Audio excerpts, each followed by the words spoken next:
Kan du huske det med anerkendende ledelse? Anerkendende ledelse handler om at anerkende og fokusere på dine medarbejderes muligheder og ressourcer. Tag for eksempel historien om de 2 ulve.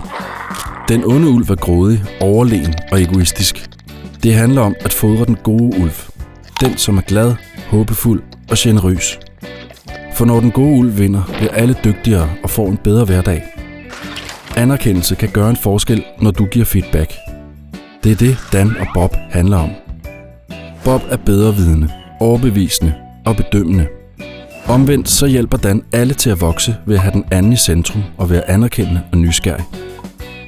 Husk, du styrker dine medarbejderes gode handlemønstre forskelligt ved at rose, værdsætte eller anerkende. Ros handler om opgaven og resultatet. Værdsættelse udforsker det, som fungerer godt, så I kan blive klogere sammen.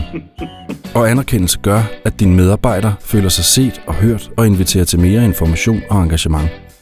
Det er det, du måske også har lært som modellen for feedback. Nogle gange er det selvfølgelig nødvendigt at komme med negativ feedback. Så gælder det om at være objektiv, gå efter bolden og måske komme med konkrete forslag til nye handlemåder. Og husk at anerkende, når de nye handlemåder viser sig. Når du har møder og taler med dine medarbejdere, er det en god idé at tænke som en game master. Start med at lave en kontrakt om, hvad samtalen handler om. Lav en timeout midtvejs, hvor I vurderer, om I er på rette spor. Taler I om det rigtige? Gør I det på den rigtige måde? Og afslut med at opsummere, hvad udbyttet har været, og hvad I skal gøre herfra. Når du husker de 2 ulve, Dan og Bob, feedback og game masteren i dit daglige arbejde som leder, er du med til at skabe en bedre hverdag for både dine medarbejdere og dig selv. Jo mere du bruger dine ledelsesredskaber, jo bedre bliver du.